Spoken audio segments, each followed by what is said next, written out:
Arts Council England joined the group of funders supporting the setting up of the Civic University Network to learn more about how these partnerships could be strategically embedded within the civic role of universities in the places they benefit. We also wanted to understand how this fits with the civic role of arts and culture organisations and to support the Civic University Network to share good practice and new ideas. The past 12 months has seen all partners and the network, and probably each of us, respond to different and new challenges. But it's also presented new opportunities around building back better, health and well-being, levelling up and place shaping. This morning, we're going to explore how we can build on the history of strategic partnerships in the civic framework to realise our shared ambitions for positive change in people and communities as we begin, hopefully, to see restrictions easing, buildings reopening, and people begin to get back together again. So just a couple of housekeeping reminders before I hand over to Chair Suki Jahal and the panel. This session will be recorded and a transcript will be available later. The recording and any associated resources will be emailed out to everyone that registered to the event. They'll also be added to the Civic Network members area, which is free to join.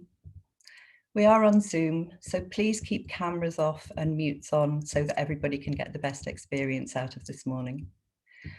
When you have questions, and we hope you do, please post them in the chat. And if you could start with the word question in capital letters, will just help us pick them out so that we can direct them to the panel. If you have any technical issues, you can use the chat function and message Shireen Hutton or Helen Walker, who are on hand to help.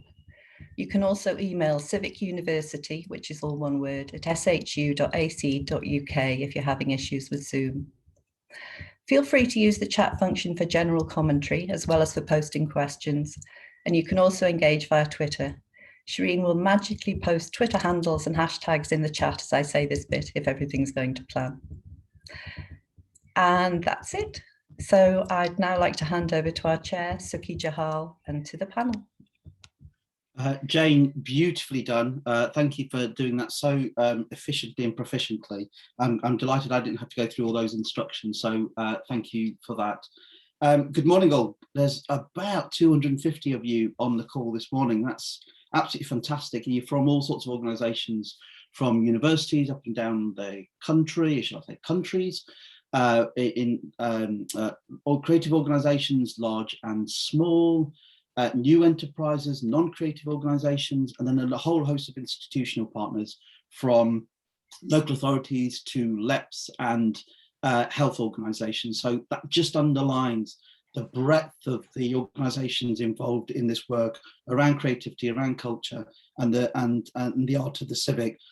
Delighted to be hosting this conversation with you this morning with an absolutely fabulous panel who I think will be bringing whole host of insights into the debate. I'm Suki Johal. I'm the director for the Centre for Culture and Creativity at the University of Lincoln. And I think I've been asked to do this. You never know why sometimes, do you? But I think I've been asked to do this because I come from it from a range of perspectives. I have 30 years of experience in the voluntary sector. So I started out as a young man, 15 years old. Obviously, I've greyed a little since then. And worked in voluntary organisations for most of my life and still do. And I've been the founding chair of the New Art Exchange in Nottingham, one of the leading diverse-led NPOs in the country. So I'm really proud of the work that we've done there. 17 years in local government and regional government, 5 years at the Culture Consortium and 12 years across culture, economic regeneration and planning. So I've got a background in both policy and kind of delivery within local authorities who are at the heart of civic work for so long. But I guess the question is how we all now share this responsibility collectively. And over the last 5 years, I've had the privilege of working in an institution at Lincoln, which really is embedded in the civic mission and the civic work. So we've got a range of work that we do that I think, again, just illustrates some of the actions that many institutions, many universities are doing. So I have time given over to me to support my work with the Arts Council. So I'm the Midlands Area Chair and I sit on the Arts Council's National Council. 1 day a week, probably more than that.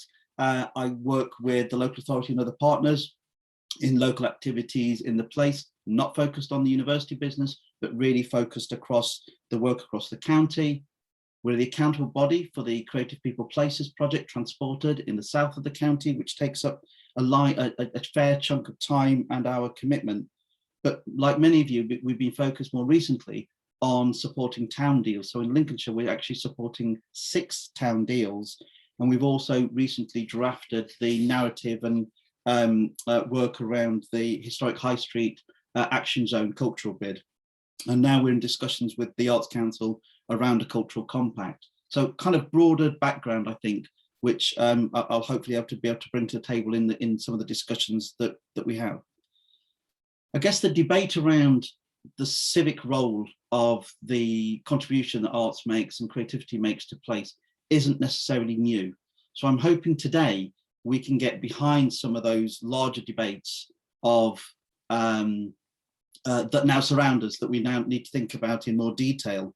And we think about things around inclusive leadership and practice, how we engage communities and genuinely participate, how we continue to be accountable to places.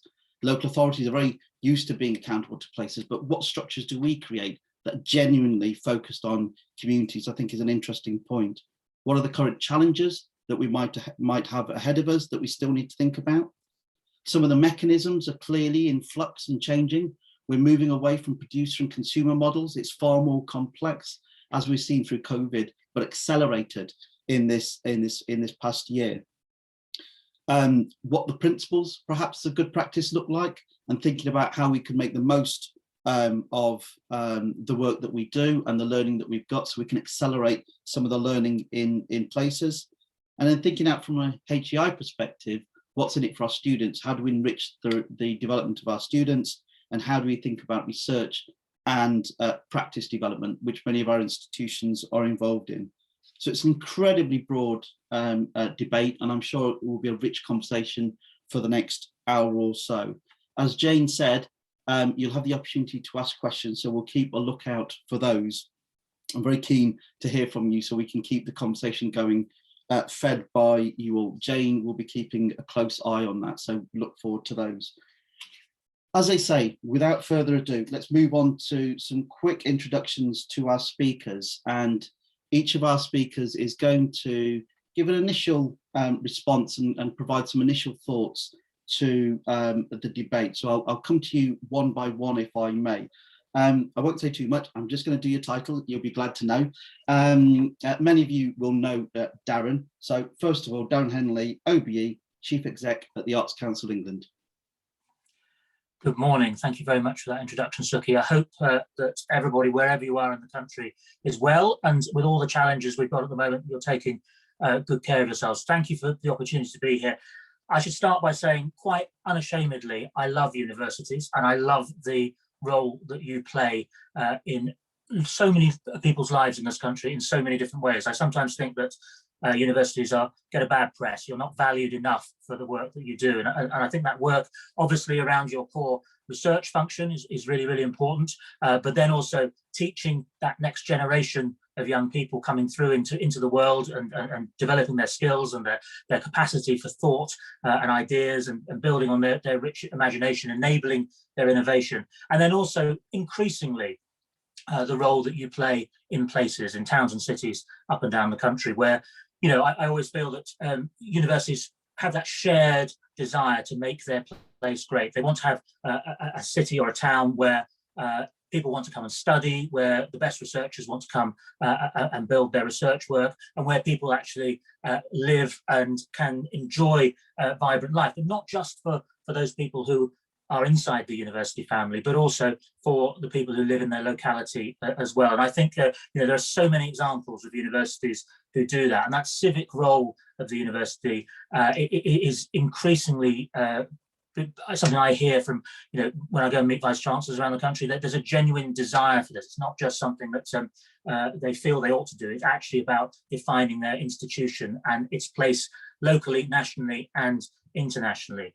And I think that I always really enjoy my time I spend talking to people who work in universities, because I think their capacity for ideas, their capacity for seeing what might happen in the future, for planning out scenarios, all of that is really interesting. I suppose at the heart of it, within an academic framework, you're all trained to be very, very creative. You're there to be innovative, you're there to be imaginative, and to ask that question, what if, and how could we, and being able to answer those questions on a place-based basis is really exciting for me.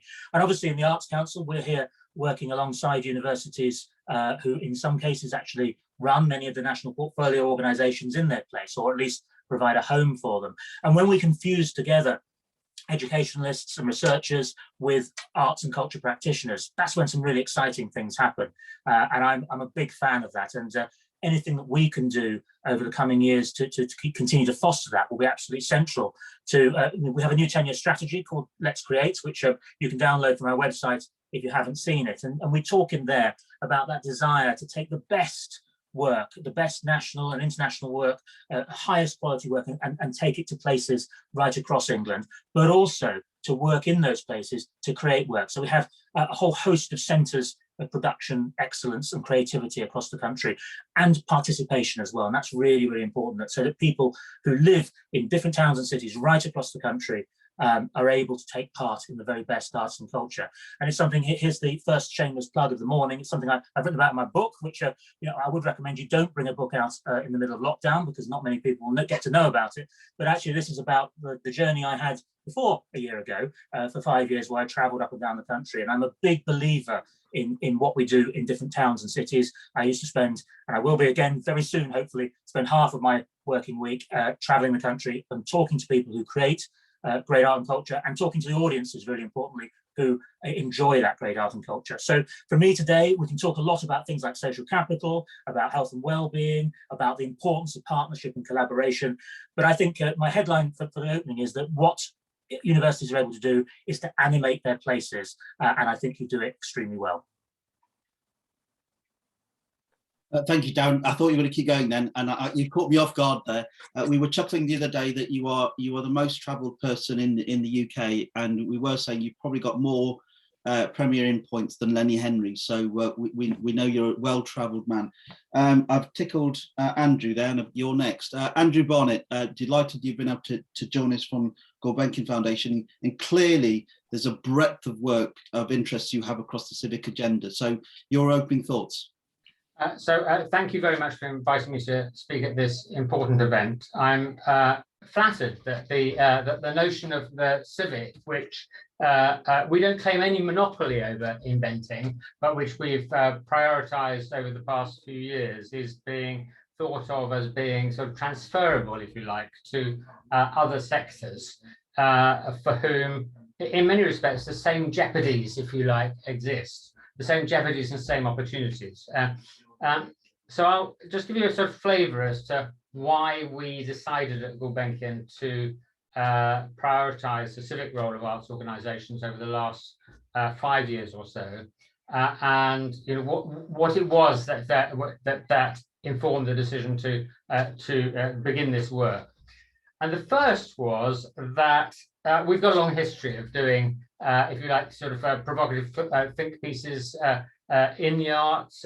We published extensively in the 1970s around local authority funding for the arts and around diversity for the arts, and our publishing goes back to the 1960s. And I was getting a bit restless. I wanted to publish something else, and it struck me that the access and participation agenda, which had prevailed over the last 20 years or so, was good in itself, but somewhat limiting. And I'll sort of provide a parody of it. The parody of the access and participation agenda is, people would love it if only they had enough of it. Whereas actually, I think there is something now which is widely accepted that acknowledges that art needs to, people need to be able to see themselves in the art that they engage with. It needs to be relevant to them. And when Darren's boss, Nick Sirota, asked me many years ago, when you first started on your own strategy review process, Nick said, "What's our jeopardy?" And I said, irrelevance. We know that the Arts Council funding is a fraction of the amount of money that goes into the creative industries. and it's not impossible that you get it wrong, and you can peripheralize a whole subsector of the creative industries and ensure that it's just not relevant to the communities that where organizations are located. There is a real need for communities to be able to see themselves in the organizations that exist in the towns that they live in, for them to feel a sense of ownership over those institutions, and for those places to be able to tell stories which resonate with people in local communities. And that really was sort of the genesis of the work that we began on the civic role of arts organisations. And we know, civic is not a new word.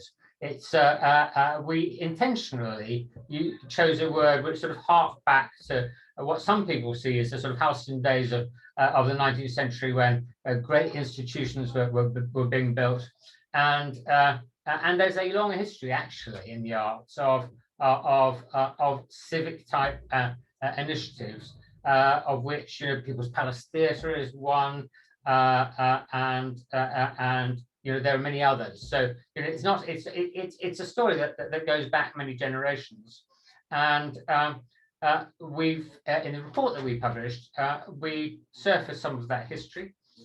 We described why we felt that the arts was well placed to address some of the challenges that face contemporary society, that the organisations need to reflect the communities they serve, and we did a bit of a sort of analysis, if you like, of what a civic institution might look like.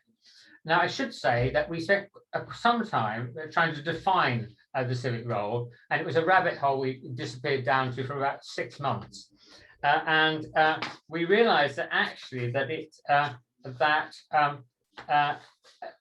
principles rather than definitions were preferable, and we shamelessly purloined some of the principles that were developed by the Paul Hamlin Foundation for their Our Museums project, which are about demonstrating strong and effective leadership and governance, arts rooted in local needs, develop community agency, building capacity, building social capital, championing artistic quality, championing diversity, providing challenge, and arts being open and reflective. So those were the sort of principles that we looked to. But we also thought that metaphor worked quite well. One of the things I discovered that is actually about half the population metaphor works well for, and the other half it doesn't. But we put forward as a sort of as a way for people to understand what a civic institution might be, the idea of an arts organisation as a town hall, a place for debate. And indeed, there is an arts organisation which is built as part of a town hall. If you live near I do in North London, Finsbury Town Hall has a dance studio in the same building as the council chamber, opened in 1895 by Lord Rosebery, who said he hoped it would be the first of a network of organisations that did this all over the country. So debate and art have a long history of sitting well together. Arts organisations as colleges, places where people can learn, and there is, of course, a strong emphasis, and rightly so, on creative education, and of town halls as parks. Now, for those of you who go to parks, you'll know that they are places where you enjoy agency. You can do basically whatever you want. You encounter people of difference, and the dynamic, the social dynamic you get in a park is altogether different than ones you get in more highly curated spaces. And arts organisations, with the spaces that they offer, have the potential to provide that sort of offer, a place of social mixing, as well as those other aspects. Just a couple of other points that we observed in the in our work. The first was that there's a spectrum of activity, and I should at this stage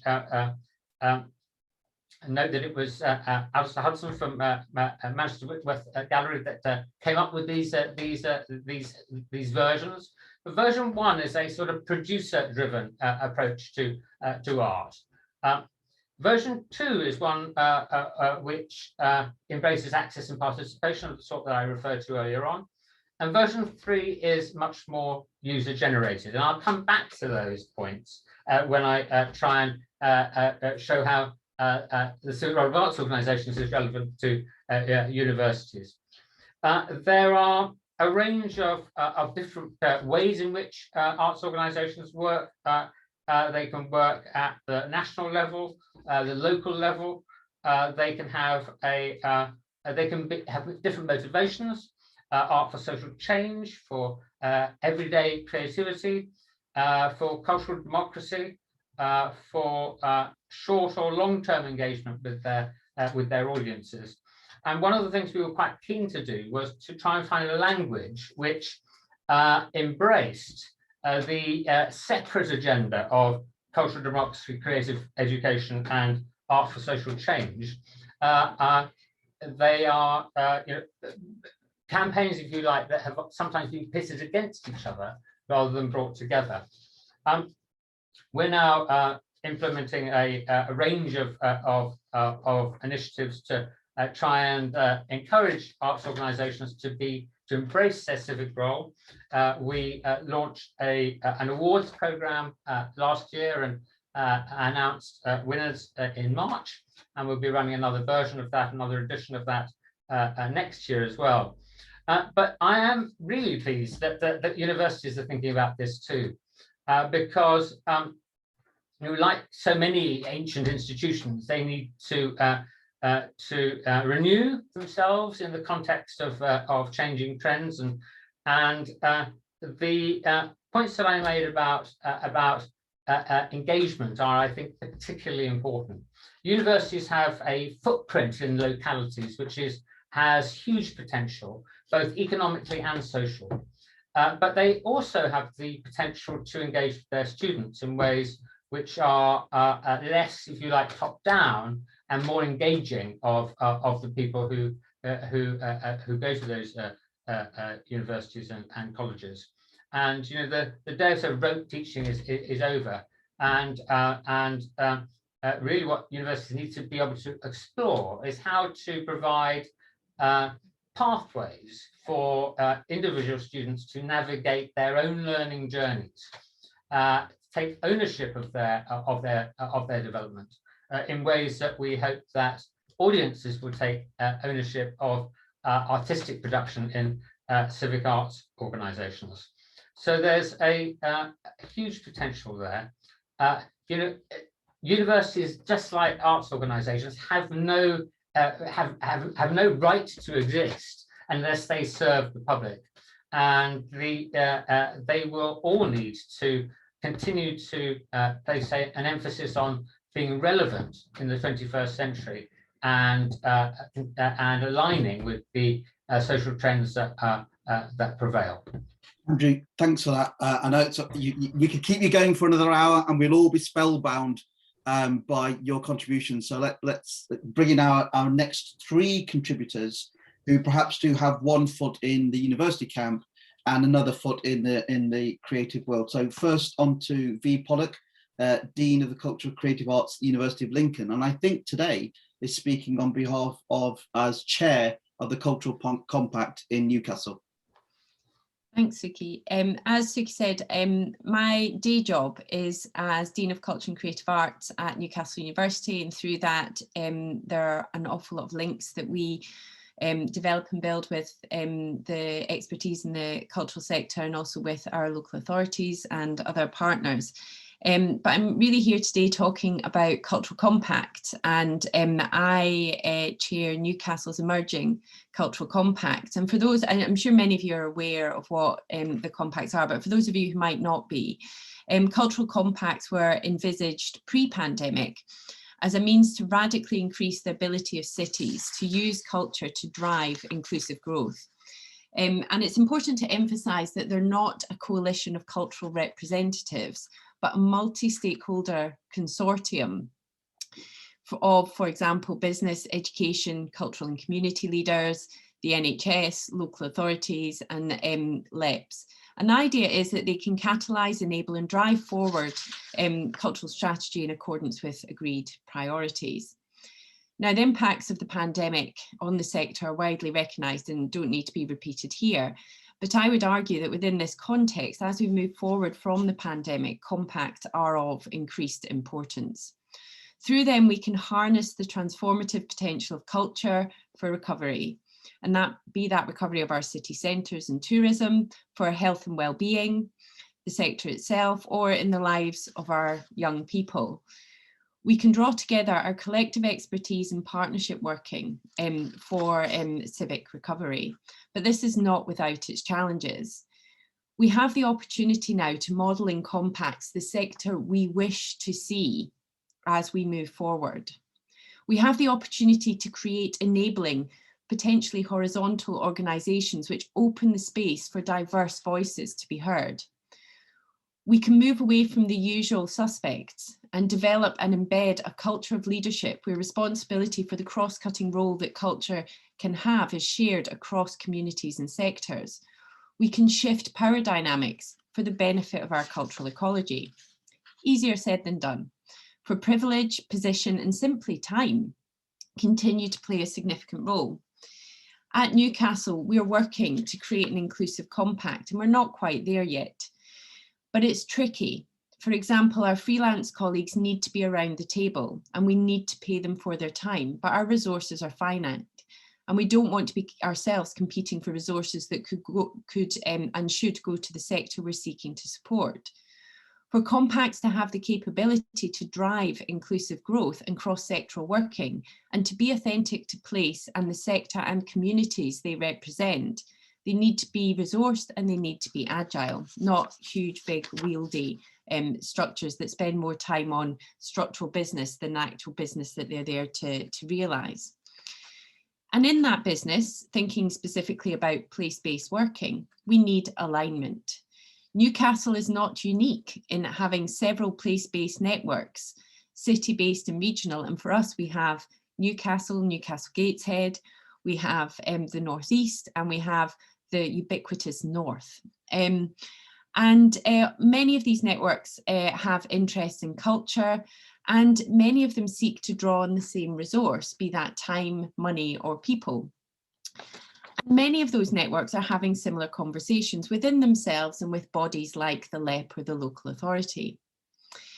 We have a moment here to rethink and to re-articulate the structures we need to develop and deliver place-based recovery. And obviously HEIs have a key role in this, especially through innovation, through the work of students, through bringing some of that advanced knowledge to the benefit of communities and places. But equally important is our partnership working and the expertise in all the sectors that compacts pull together. And through that, we can continue and enhance that place-based animation of which Darren spoke. But to do this, we need to be brave enough, perhaps, to dismantle some things, to reflect, to take informed risks, and to build back not only better, but also differently, for a collective and representative, authentic civic vision in which universities and partners can play a key role in enabling. That's super and almost poetic at the end there, or shall I say very poetic at the end there. Thank you. But perhaps we'll have an opportunity to hear about your thoughts about where we need to be brave and some of those risks that we need to take. That would be great to learn some of the lessons and reflections of your work in Newcastle. And then on to probably a sister location off to the estuary further south. Delighted we're joined by Sarah Dance, who is chair at Creative Estuary and producer and director of England's Creative Coast and deputy chair of the Southeast LEP. Again, just shows the breadth of the work and the organisations involved in this area of work. And you're doing a double act brilliantly with Professor Catherine Richardson, who's the director at the Institute of Culture and Creative Industries at the University of Kent. Sarah. Thank you, Suki. So as you said, I'm someone who works in the creative sector, so I'm not an academic. But what I'm particularly interested in, and what we've heard about a lot today already, is partnership, and the way that really working together can make change happen, can make change in places, with people, and with communities. And I really believe that the role of universities within this is absolutely crucial. So for me, an interesting example of this is the way that the University of Kent has championed the Creative Estuary, of which I'm chair. So Creative Estuary is a £6 million project, which is funded by a £4.7 million by the DCMS Cultural Development Fund. And our vision is ambitious but simple. It's about forming a new future founded on creative energy and innovation across the length of the Thames Estuary. So basically, we want to transform 60 miles of the Thames Estuary across Essex and Kent into one of the most exciting creative clusters in the world. So no small ambition there. But it's a partnership project, and that's what's so important about it. It includes creative organisations, it includes the local authorities, it includes the LEP, and of course is led by HE. It's come out of the work or broader work of the Thames Estuary Production Corridor, and that's something that we've been working on for some time now. Creative Estuary is one of 5 place-based cultural development fund projects, but it's the only one that's led by a university. And it's perhaps interesting to note that it's Creative Estuary that's leading on the peer learning across the whole programme.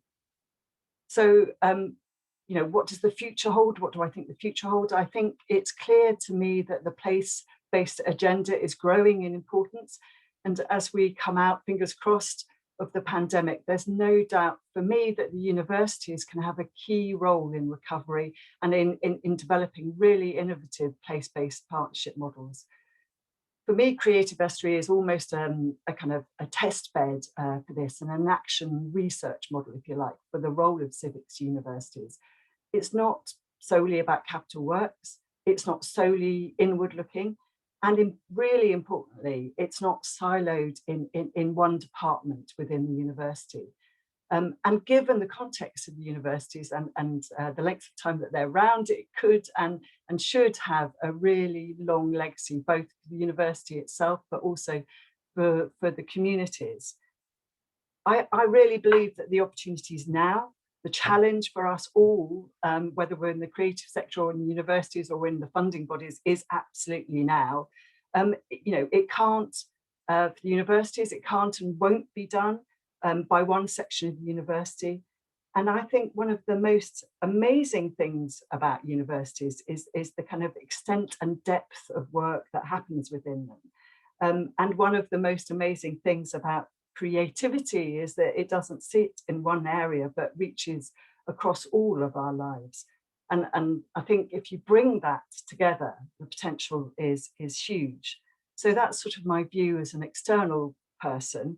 But let me hand over now to Catherine, who's director of the Institute of Culture and Creative Industries at Kent. Thank you. Thanks, Sarah.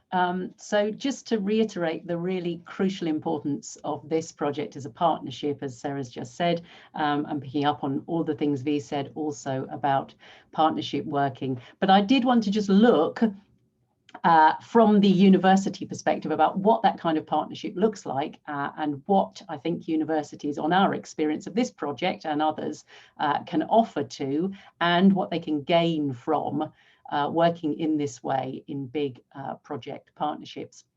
So the first thing that I wanted to draw attention to was augmentation. I wanted to think about universities as sticky environments where you can sort of roll your project into that sticky environment and make it grow within a university setting.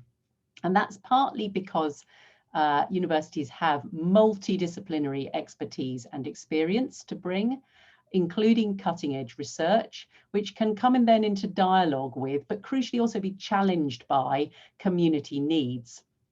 There's also the possibility of the accretion of other funding, new projects that can be built on the initial project, extending its reach in space and in time. And of course, as we've heard and we know, universities have international, national, civic and regional profile and networks. So they offer a wide audience for this type of work and facilitate then comparative analysis. Okay, so that's sticky universities. Looking beyond this project, so to pick up on some of the things Sarah said there about stability, universities tend to stay in one place for a long time. They have a relative stability of mission and values, and perhaps they bend less than some other bodies to changing political agendas. It's all relative, as I say, but they can therefore act as guardians of a project's legacy. So if you like, as archivists, but more excitingly, they can keep the learning from these projects in play as users, as disseminators and engagers with that learning, so that work can be built upon in the future rather than being redone. I think that's a tendency that we might want to think about further. But all of that is dependent on connections. The type of connections. Where do projects sit in order to maximize the impact?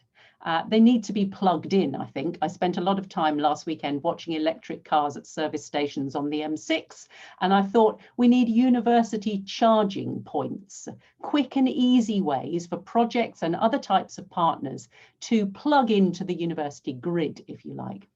Because if they're not plugged in to that full range of activity that the university offers, then the mutual benefit obviously doesn't flow. And then we need to get the excitement feeding directly into individual staff and students, picking up some of the things Andrew was saying about individual student journeys. We need to be speaking to individuals rather than trying to speak to an institution as a whole. That's the logic of the institute that I head up. It was created as a gateway on and off campus, but also a point of connection between different disciplines that cuts across silos. Because as we know, cultural and creative work doesn't sit in one individual discipline. So that's our particular response that works in the particular place that University of Kent is situated to the challenge to make civic engagement broad and impactful, really important, but also deep and face-to-face. And there's something about that face-to-faceness that I think is really crucial for universities' cultural work. So to me, that's one of the biggest challenges. How do people relate to universities and universities relate to people? Thank you. Thank you for that. That's I hope for those watching at home, in your office, perhaps you're doing a barbecue, perhaps you're hiding in the loft, you'll be somewhere squirreling away where there's an internet connection. Hope that's given us a really broad set of thoughts and prompts, I think, to kick off the discussion, which we've probably got about 40 or 50 minutes or so now. I wanted to open up the discussion with the panel around the issue around inclusion, which I think everyone has picked up, and it's brilliant to see how that is now kind of mainstreamed into our thinking. And I just wonder, any key insights or critical thoughts you could bring to the table around this issue of inclusion, be it about visible leadership. I still find it frustrating that I still find myself one of the few people of colour in all sorts of conversations. It's kind of, I've been saying it for 30 years. I was 15 years old when I started saying it. It's actually more than 30 years, as you can tell.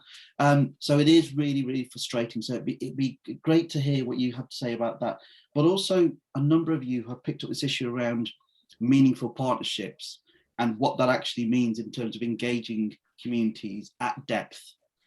And the breadth of that. I don't know, V, did you want to kick off, if I can pick on you first of all? Thanks. I mean, I think it's something that I think the art sector has been taking some pretty significant steps towards pre-pandemic. I think the pandemic has highlighted that its impacts have been uneven, and it only serves that it might enhance issues around representation. that were felt before, but I think are increasingly prominent. You know, research is showing that underrepresented communities are the most hard hit, that they are the most likely to be leaving cultural sector and cultural sector employment. And those are the voices we need to hear to actually make meaningful change, so that you are not spending the next 30 years having the same conversation. And I think one thing we definitely need to do is enhance the opportunities for voices to be heard. And I think that requires resource, it might require training, it might require enablement, because some people might not feel that they have the capacity or that they have the skills to come in and have conversations. And so I think it is quite a multidimensional issue that we haven't cracked. And I do think that, I mean, just one thing that, you know, we're wrestling with a lot of this in the compact, and thinking about how we enhance and enable a more diverse representation across the kind of core compact group we have and the working groups we have. And one thing that we have noted is that during the pandemic, we've had lots of arts sort of panels and things, which has, you know, spoken about the impact of the pandemic on, for example, the freelance community. But quite often the people speaking are quite genuinely and meaningfully and importantly speaking for that community, but the freelancers are not around the table themselves, and they are the ones who are, you know, relying on the gig economy, who are kind of really struggling because they have fallen between the gaps in the government provision. And so I do think that it is something that we need to enable as kind of leaders, as people who have capacity, who are in that position of privilege. We need to genuinely listen and not just hear, and then take positive action to try and address some of the kind of inequalities, and to enable the voices to be heard, so we then know what we need to do and not to presume that we have the solution. Thanks, Fee. Darren, we've had a number of conversations around inclusion and diversity and bringing in voices. Welcome your thoughts. I think that V makes a very strong point around narratives and stories and people being heard. And I think when, you know, one of the key things about conversation is listening as well, and actually making sure people of all backgrounds, there's an amplification of what they've got to say. I think gatekeepers are really important, and gatekeepers can be huge enablers, but they can also be huge barriers. And you know, as you say, Suki, representation of people from all backgrounds is really, really important, and that works on a number of levels. I think it's about decision makers, but it's also about the people who are creating the work, so our creatives. And you know, I suppose there's a duality there in my mind. We need to do something to make sure that the pathways are there for the professionals, the people who are making the work, and that they are able to do that, but also for audiences as well, and different audiences. And then there's a question of, you know, definitions of culture and valuing everybody's story and everybody's background, and that's really, really important. So for us at the Arts Council, with Let's Create, one of the things we really want to do is to make sure that we see, you know, in the lifetime of Let's Create, by 2030, and considerably before that as well, proper representation, but so that arts and culture in this country looks and feels like England looks and feels in the 21st century, and that's a really really important thing.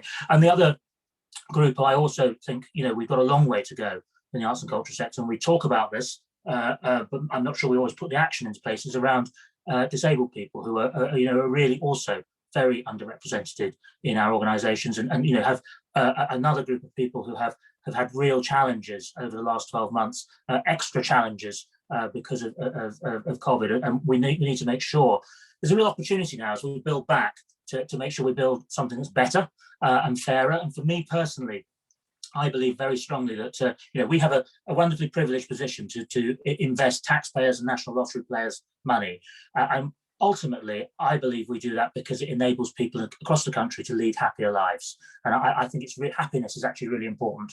And happier lives, it means that they're more fulfilled, they're more meaningful, they can have more purpose in their lives. And that's everybody. It's not just one group of people who've always enjoyed it previously. Thank you for that. Just kind of moving the conversation on, if I may, and I've noted a couple of comments in this in the chat. Catherine, your notion of the plug-in university, I think, has got a number of people thinking. How do we make it that plug-in university? What are the challenges we've got? I think we're quite intimidating institutions. I think we're quite confusing. And to the outside world, I think we're quite difficult to work with. How do we become responsible custodians in the civic arena?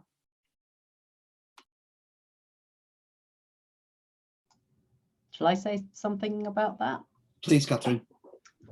Yeah, so I suppose I absolutely agree. I think we're enormous and confusing. We confuse ourselves internally regularly. We're constantly restructuring. There's a certain occasionally large coming and going of staff. And I do think that there's something about cultural and creative work that demands that face-to-face working with people inside and outside. And I think one of the big challenges for us, or at least for some kinds of institution, and Kent's one of them, is about where cultural and creative work sits. It sits across many different disciplines, many different faculties, and we need ways of bringing that together so that it's there in a place where people can access it. So that's what I was talking about with the charging point. It's a place where you can plug something in and you get access to all of that, rather than trying to find things in different departments. I mean, I imagine that and I know from talking to creative businesses that from the outside, universities look like large walls with very small windows in them, and it's tricky to find which small window you need to get into, and it takes so long. We have to recognize people may not be bothered. So I think that challenge of making it face-to-face and having portals. So one way of doing that obviously is through various iterations of Institutes of Cultural and Creative Industries or the like, because that's a place where you can find like-minded people. You can find them near the door, if you like, and they're easy to access. For us, we're very lucky because we're Arts Council MPO as part of that institute in our Gulbenkian Theatre. So that means that we're bringing creative people onto campus all the time and taking our creative students off. So that's one version of it. But I'm also very aware that these ways of allowing people in, ways of finding access, are different in different places. They work within the creative and cultural ecosystem in different ways. And I think that's something we need to be very aware of, but also to surface the different ways of doing it so that we can have a national conversation about that. That's brilliant. Thank you for that. Just turning to you, Andrew, you talked about some of the principles that you found and have observed are really important. I just wonder if there's any principles or observations you've got about effective partnership working. And the power dynamics you find in organizations and how we can get those power dynamics to be more equalized at the start, and that being an objective so people can genuinely contribute to something rather than always the partnership feeling like it's one direction. And I do feel that's sometimes a criticism of the work that we do in this space. Andrew.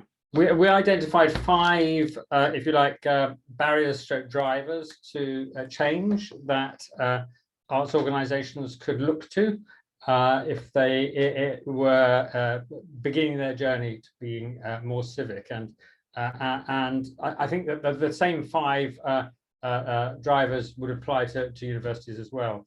The first is indeed partnership. I'll come back to that. Leadership and governance is extremely important. So is our efforts to enable growth and replication. There is too much reinventing of wheels, and things can be spread more easily if the right infrastructure is put in place. There's a need for different funding models. I mean, I think COVID actually rather sort of curiously has surfaced what we used to think was really stable stable income streams, but it has to be true of universities as well, that a more diversified revenue stream is likely to provide it with the stability, but also the ability to look to multiple stakeholders and not to see only one or a limited number of stakeholders as the most important. And the other is the one about language, which I think that we're talking about Civic, we're all using it today. On the issue of partnership, I mean, increasingly the boundaries between the private, the public, and the not-for-profit sector are blurring, and the leaders increasingly need to work with people in different sectors or in different parts of the economy. And in order to do that, they need to learn the lexicon that will mean that they are understood and they understand when they are in conversation with, for instance, a local authority leader, if they're an artistic director or a vice chancellor. So there's something both about learning the languages that are particular to specific sectors, but also to do two other things. The first would be you should never do what somebody else is better placed to do. You need to focus where you are uniquely well placed to act, and that means focusing on that and working with others who can complement your work. And when I think of arts organisations, I particularly think of the large organisations which do amazing work, but are hugely privileged in being granted relatively large sums of public money to operate, and smaller organisations from whom much of the innovation comes. And I look forward to a world when large organisations can work more easily with smaller organisations, and where challenges of differential power can be overcome by humility on the part of large organisations with privilege. That's beautiful, and I think humility is the kind of unsung hero. I think it should be a superhero film, humility. It really is. It is underestimated, and I think that is the way we really open up the door to creative thought, creative thinking, and innovation. So it takes a humble person to admit that somebody else is better at something than they are, and we need that as well as a set of behaviours that enables smaller organisations that are much less financially stable to really thrive. That's brilliant. Thank you. That's a wonderful point. Folks, we will come to questions from the floor. Jane is beavering away through your questions, and we'll be kind of kicking in about 11:35 to take some of your questions back to our panel members. I just wanted to continue to open up the debate before we pick up on some of those questions coming from the floor. A question for Sarah, so you've got 10 seconds to start thinking. It's one for you now. Sarah, I'm just thinking about the current environment that we're in. It's like bingo investment. The range of funding initiatives out there from different bits of government, different local partnerships, things called slightly different things in different places. I want to be one of the ones who go house and I've got the full set. I'm not sure we'll actually get there. In such a fast-moving agenda, how do we keep those that really need to be up to speed with all that's going on, and that they just don't lose the will to live, that we keep them going? There's some things that perhaps institutional partners are really good at. How do we keep people, communities, artists and creatives motivated and engaged? Well, that's a big question. Thank you for my 10-second note, but that's great. I mean, there's no simple answer to it, but the answer that I would give would be kind of partnership and time. And we have to invest time to develop these partnerships, and we have to invest time to talk with those with the communities. And I just wanted to pick on a word that was also used earlier as well, which was bravery. And I just think we have to be brave, and we have to and humility, actually, Andrew, that bravery and humility together, to constantly question ourselves and to constantly ask ourselves, are we reaching out in the right way? Are we talking to the right people? are we allowing and enabling those people to be around the table? And I just really welcome also what Bea said about freelancers, because, you know, I'm a freelancer myself. I often sit in these meetings, and, you know, even today, all of you are being paid for this today, for example, apart from probably me, you know, and I'm taking out of my freelance time. And I just think that we need to constantly remind ourselves, you know, and I'm privileged. I recognize that I'm really privileged. So who are those, you know, some people can't afford to do that. So, you know, how are we enabling that? And one of the things that we've looked at within Creative Estuary is with our co-commissioning panel is paying those freelancers to be around that table to help us make those decisions on what commissions we're making and decisions we're making. So what investments we're making, that's really key. But I do think it's also about spending time, and there is often, you know, there's that phrase hit and run, and often that, you know, often cultural institutions kind of do that, kind of go into community, do something and run away again, and I despise that, and I'm just sorry being really rather passionate about it, but I just think we have to embed ourselves within these places, really, truly. Can I make a comment about the funding streams and things? I mean, the arts and creative industries is in this very curious position that it's got some of the sort of tightest labour markets that of any industry that we know, and yet it has, as a result, been a huge victim of the closures that the government has required arts organisations to make. So there's a sort of contradiction there. If you look at the average earnings of artists, you'd find it hard to make the argument that they were doing it for the money. But it's absolutely right that they are appropriately rewarded for their efforts, and that funding is available to them. And you know, the Arts Council predominantly puts money through organisations, and that in turn flows to artists as well. And I'm just very pleased that the Arts Council is moving, you know, in a direction of a much simpler framework for funding than has sometimes been the case before.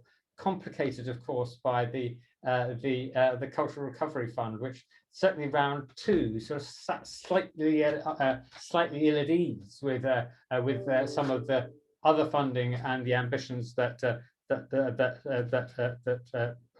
Arts Council had for that. I did hear one arts organisation saying that the cultural recovery funding actually incentivised them to do nothing, and I hope very much that there's a round two will be aligned more closely with the main strategic funding of the Arts Council, and that arts organisations will, in this time of challenge, be encouraged to do things, not just to sort of bolt things down on the ground.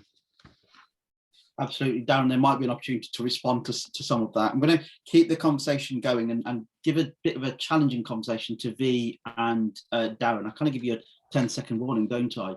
I guess my point is, how do we as institutions and those who often are involved in steering, overseeing some of these arrangements, focus on what's important and what's not, rather than what's convenient to us? And I guess, how do we hold ourselves to account, and how do we just ensure that we're really, like I say, focusing on what matters? Universities have huge corporate priorities, which sometimes, you know, become all consuming. How do we stick to this and stick to the sometimes difficult stuff, which isn't always in our direct interest? We come to V first, and then perhaps Darren.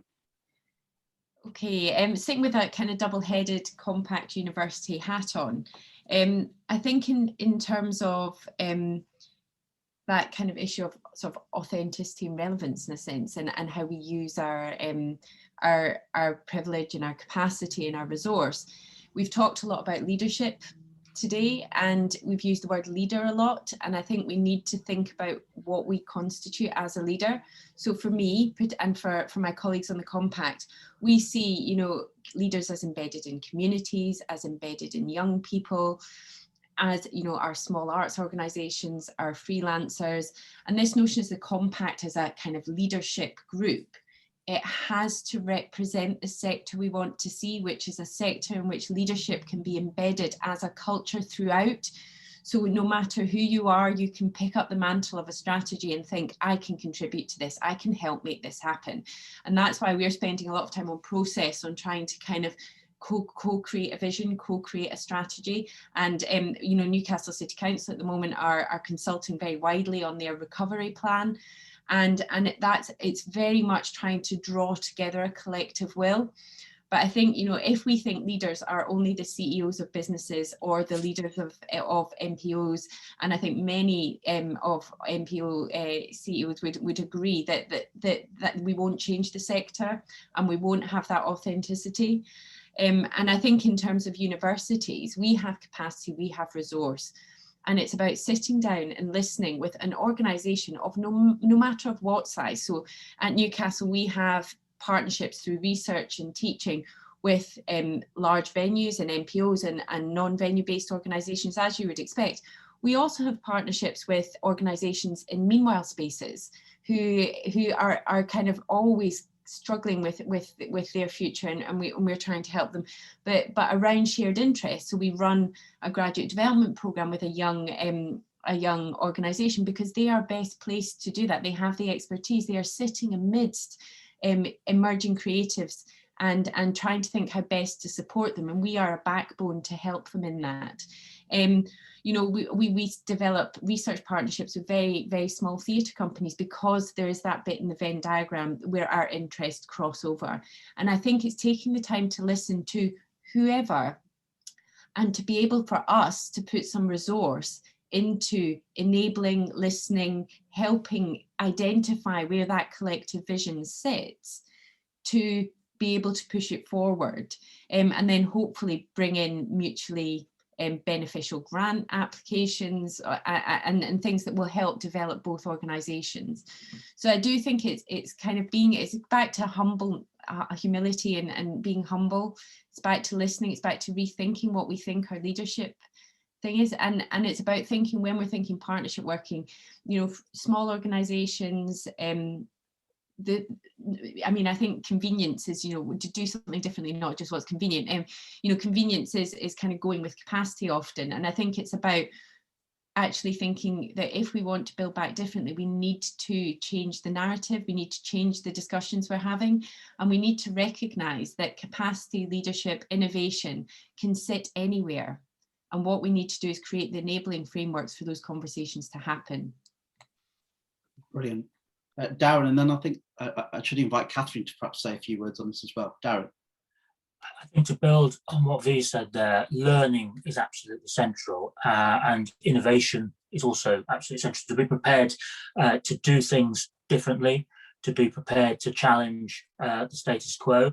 And I think, you know, we've got a long heritage of doing things very well in this country, but we also, you know, one of the things that I often hear about the arts and culture sector to challenge ourselves is we tell great stories. We're great storytellers, but often we don't have the best data. And I think we need to really build our data banks, if you like, and actually universities are brilliantly positioned to do that. You know, you are excellent at developing independent and rigorous research, and we need that to measure the outcomes of, you know, from our point of view of how public money is being spent, so we can justify that. We need to be able to test effectiveness and try new ways, and we should be absolutely unafraid. Part of innovation, which we see within the science world, maybe not also always within the arts world, is that actually it's okay to fail sometimes. If we test it and understand why and how, that's a really good outcome, because then we won't do it again. We also need data to make the case as well. And I think also we should be quite unafraid of saying that actually data can enhance creativity. When we look around the creative industries and all, you know, and look at some of the insight that an organization like Netflix has, for example, and the way that they gather and use data to understand how they might create better and more relevant and more interesting, more exciting creative products, that's a really, really good thing. So for us at the Arts Council, you know, we now have our first ever Chief Data Officer, and we're really interested in saying how can we identify the right data to enable us to make better decisions. I did the mute mistake there. Catherine. I have to confess, I've slightly forgotten what the initial question was, because that was really exciting as well. But I think I just wanted to pick up on that question of enabling really leadership, because I think that what everything V was saying there is utterly crucial. And universities, you know, this is an obvious and in some ways a disingenuous point, but we're quite good in developing leadership capacities in young people, or at least we should be. They're a particular kind of young people, but we can roll that out with our working communities to understanding young people's leadership more broadly. And I think if we make those young people the cultural leaders of the future and listen to them very intently, rather than feeling that we are the cultural leaders, that's going to be the most crucial thing we can do. And just picking up on some of the things in the chat about rural and non-urban and sort of small towns, I think the university's thinking regionally is very important in this civic debate. And this isn't only about cities, it's also about regional leadership and feeding into a broader cultural debate. So just a couple of things to add there.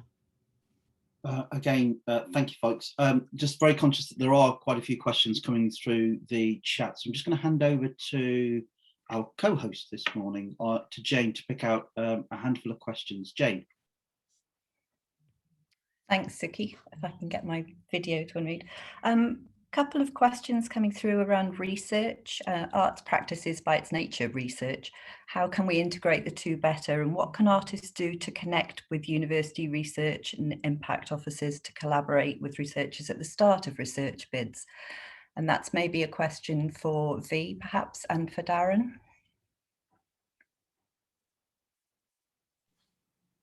I mean, I think it's about having those mechanisms to open the conversations, and I think being open to conversations with everybody. I mean, I think a lot of, as Suki was saying, a lot of times the universities seem big, amorphous, complex, sort of inaccessible organisations, and I think we need to have at very early stages sort of accessible ways in.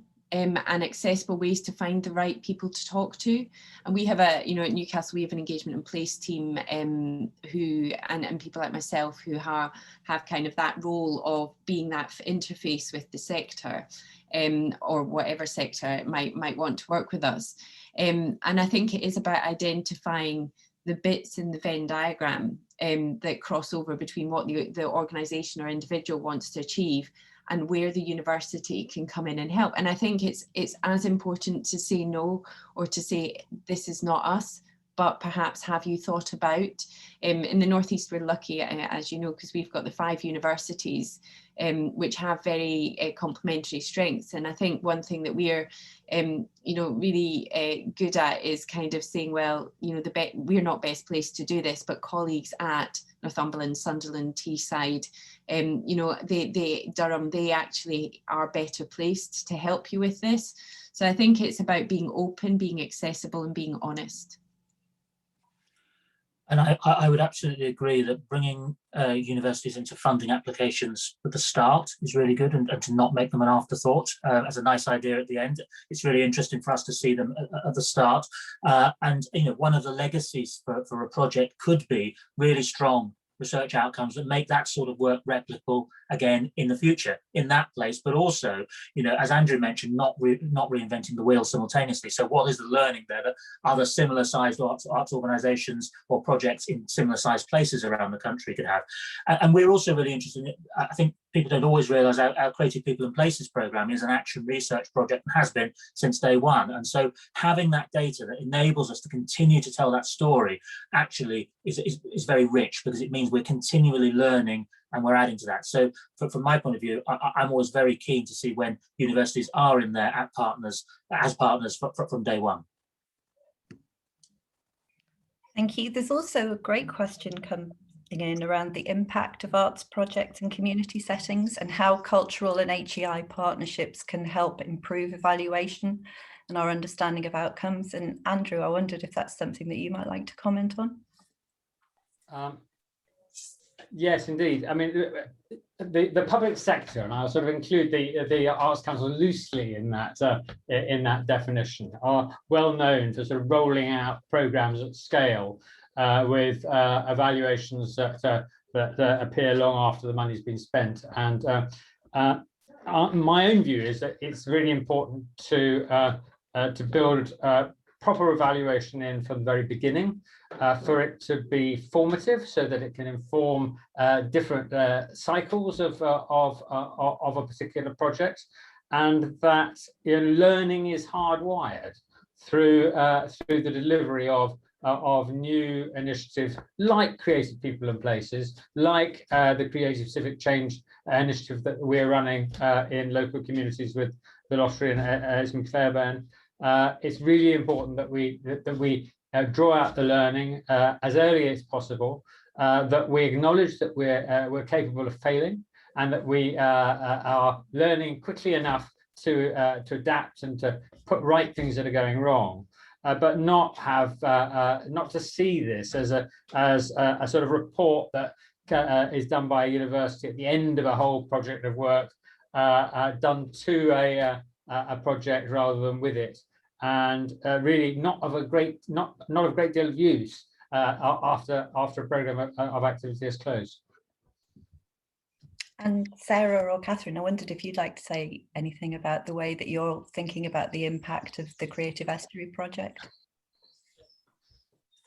I'll say something first, Catherine, and then you might want to input. So I think that, just we need to make sure that we build those moments within any project, and that's we're doing this within Creative Estuary, to have that moment of getting in some of the evaluation and being agile enough to then pivot a bit.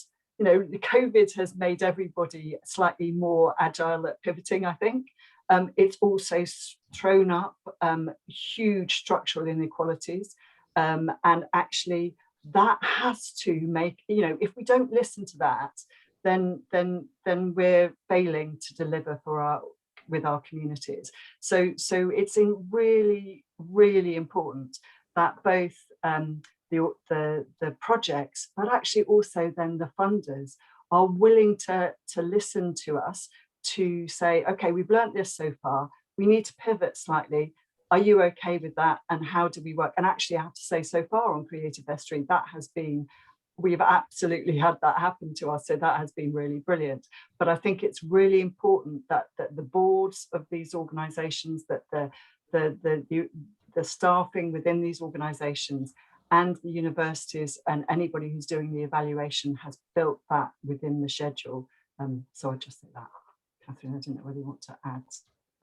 Yeah, I suppose just to add more generally, that in the same way as when we're talking about how universities work with small businesses, there's something different about the cultural and creative sector that we need to take on board. The large numbers of freelancers we've heard about, really important, but the way those businesses work is different, and I think we need to acknowledge that.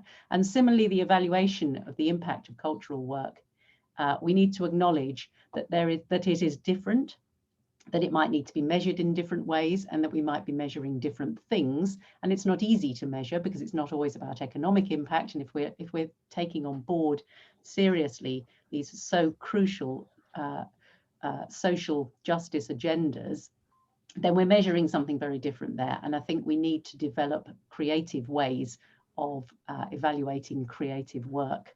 And that's something that universities, again, in partnership, should be very good at doing and should have innovative new ideas about. So it might be worth us doing some more thinking about that. Thank you. And I'm just looking at a question that's come in from Matt around the disillusionment that's prevalent among 16 to 24-year-olds that they're working with, and the brunt of the COVID kind of impact that has fallen on a lot of young people at the moment. And he comments, I think, that it doesn't feel fair, which a lot of us would probably echo. And his question is, do we feel that some structural redress is needed here for young people in order to ensure a civic reset and that we can build on the social foundations? So thinking about young people and does it need a fundamental shift to make sure that we are able to engage them in a civic way in the future? Anybody feel they'd like to start on that one? Shall I just offer a sort of speculative thought? To begin with, at the foundation, we've done a lot of work on older people, and I'm absolutely not in the business of pitting generations against each other. But it's certainly the case that COVID has created the conditions within which many people nearing retirement are able to adopt changes in their working patterns that may be better for them, but also will allow opportunities for younger people to come into the labour market. And I think we've really failed young people during this past year. Young people who are shut out of school and being forced to do their studying at home at the kitchen table with their parents, trying to hold down jobs, or locked up in university campuses, prevented from mixing or learning in the way that they expected to learn, given the fees that they pay. So I think we really owe it to young people to really think through what opportunities we can give them to make up for the deficit that they have experienced during this past time. And I hope that, as I say, some greater flexibility in the way that people work may provide opportunities for young people, but we need to seek them out and give them those roles. V and Darren, I just wondered if you might have some thoughts on this as well. V, perhaps first. I mean, I think the impact of the pandemic on young people is something that obviously quite profound, and I don't think we quite fully understand it yet.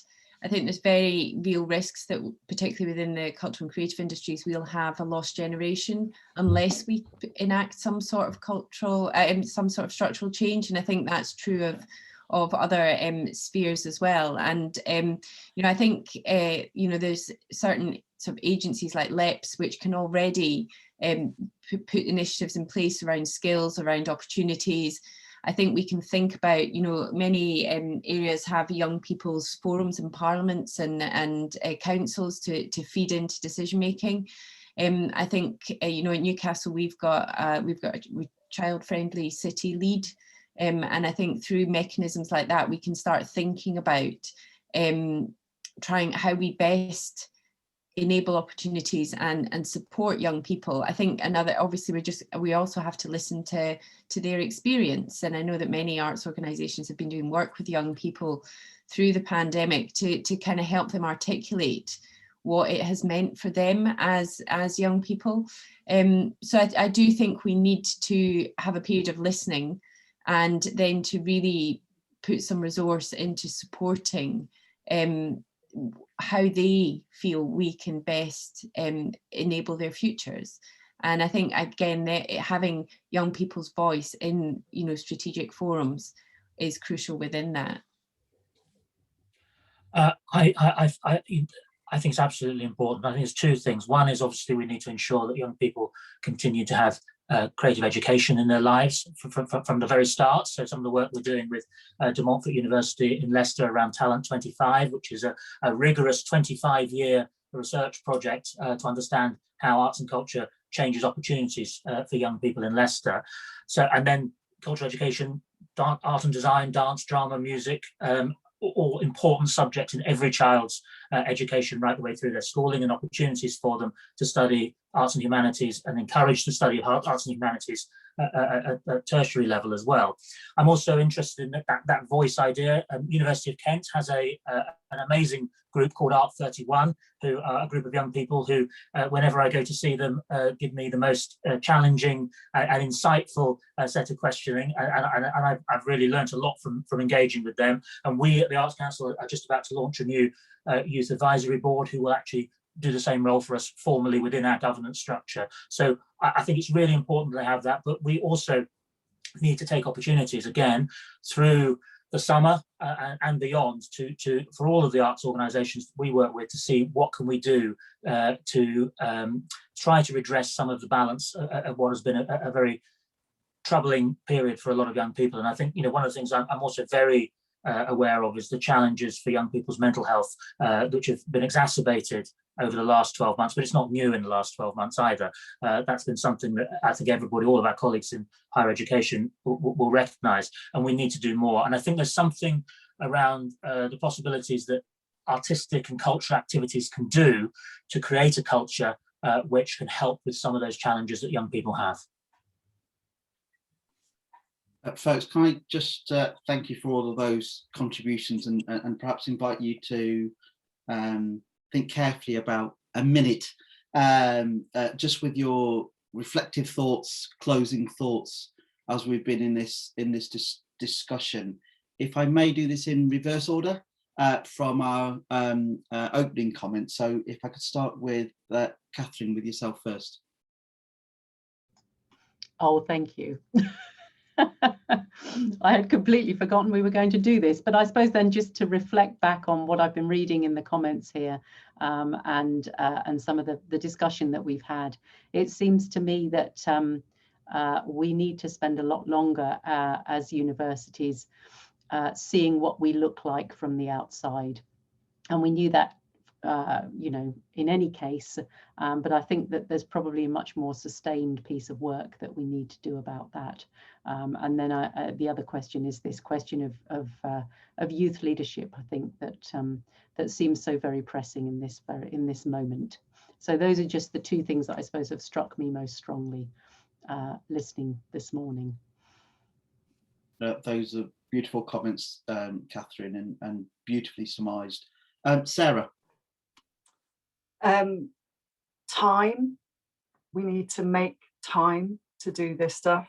We need to, as I said earlier, make sure that we continue to be agile. Partnership, the thing that I am so passionate about, but I think is crucial to us all. And actually just also through that partnership to break down those barriers. So it was interesting, Andrew spoke earlier about different languages, and actually I spend quite a lot of my time translating in some of the roles that translating the different languages between LEPs and local authorities and HE, and actually my challenge to us all is to stop using that language and start using simpler language that we can all understand. Wouldn't that be a better world, indeed? V. I mean, I think with an HEI hat on, I think we can be enablers. We don't have to be leaders, but we can perhaps be leaders of change. I think we can help enact some of the change that I think we all recognise needs to happen. We can act as a resource for partners, opportunities, and we can do what Sarah says. We can perhaps enable and facilitate some of that time to listen and to help growth. And I think we can be a connector between all of these various different mechanisms and networks out there. But I think having the time to listen and the willingness to kind of be more agile, not go for the convenient option, and to perhaps see potential where we're currently not seeing it would be a kind of key thing. Brilliant. Andrew.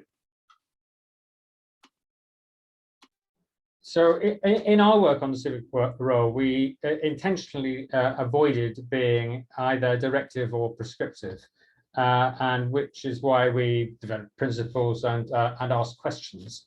And there's two main questions that we really ask of organisations seeking to think about their civic role are: what and who are you for? And those are questions which are as relevant for an arts organisation as they are for a university or indeed a hospital. And it is for boards to ensure that those questions are asked and that they are held accountable for the delivery of activity that flows from it. A small note of controversy. When student fees were introduced, there was an expectation that universities would be more accountable to the people who pay their fees, and that a wider range of offers would emerge, which allowed young people to do shorter courses, condensed courses, different models of learning, which can appeal to a much wider range of young people with differing circumstances and backgrounds. That hasn't happened, and the antithesis of the Civic University, of the Civic Arts Organisation, is the organisation that is producer driven, and what we need is organisations that meet the needs of those whom they are intended to serve, and that is true of arts organisations as it is of universities. So what and who are you for, and who holds you accountable?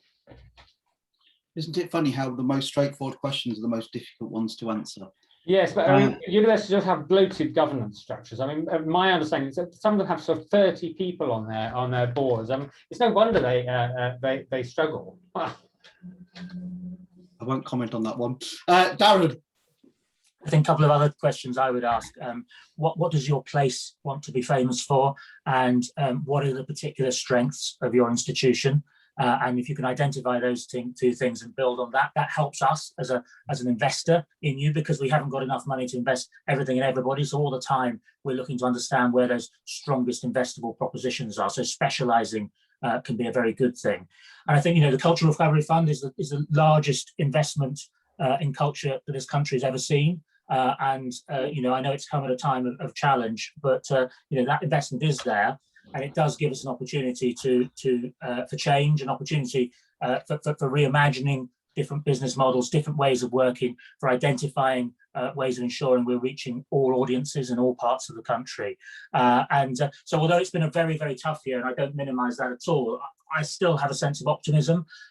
We work in the end with very, very creative people, and whatever is thrown at them, I think we've got a chance to make decisions as we hopefully reopen over the coming weeks and months that mean that we can invest more public money in more places to enable more people to lead happy and fulfilled lives. Thank you all. And if I could just close by thanking all the panel members for their unique and wonderful contributions to this morning's discussions. Sorry we couldn't get through all the questions, but our intention is to set up a blog following the event, just to perhaps pick up on some of those points. So thank you to Darren, to Andrew, to Vi, Sarah, and Catherine for your insights. Hopefully you found that really insightful and both enjoyable. And like I said, wherever you are watching from, be it your attic or the office. Can I just remind you that there is a further discussion on this point at the national conference that's coming up on the 18th to 20th of May. And there is a discussion on the 19th of May around the art of the place and the civic role of university. So it's another opportunity to pick up on that discussion. So I think you can see the connections there. And if you look onto the Civic University website, you'll be able to see any more details. Finally, thank you to the Civic University Network and the Arts Council of England for organising today, and I hope you've all enjoyed the event. I wish you all the best for the rest of the day. Goodbye, folks. Thank you very much. Thank you. Wonderful, thanks.